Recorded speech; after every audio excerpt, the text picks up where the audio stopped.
In this tutorial, you will see how to scan a full human body with the CIS 3D scanner. To prepare for body scanning, rotate the iPad into portrait orientation, like taking usual photo of full body. You can see the whole body is highlighted now, but it's better to start scanning from a closer distance, when the face is frontal and occupies a big part of the screen.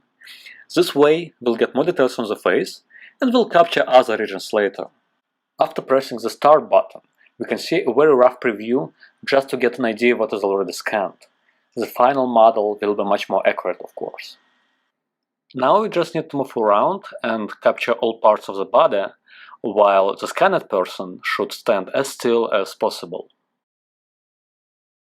When holding an iPad, one can accidentally spoil results by closing a camera with a finger, as you can see right now on the left. So watch out how you hold an iPad and track visualization during scanning.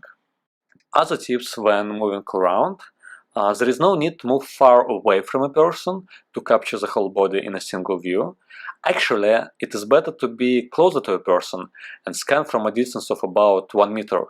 But for important regions like a face, you can move even a little bit closer.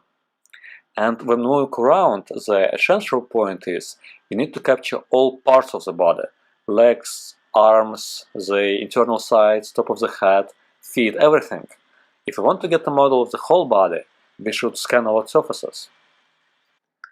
Finally, a few recommendations about the scene. You can see the preview includes floor and other objects, but it's okay, they will be filtered out later.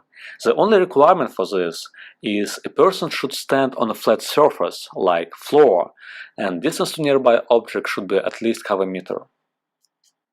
Alright, let's finish the scanning. Computations take 5–15 minutes, and here is the result.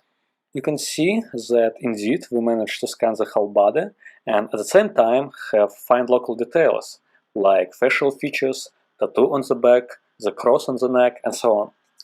Notice that arms and hands are captured well too. They rest on the body, and in this case it is easier to hold them still and so to get a decent scan. Now let's have a more direct look at the geometry of the 3D model. So we can see the model has good overall shape and also fine details like wrinkles on clothes and individual fingers. Thank you for watching this tutorial and have the full fun scanning your friends.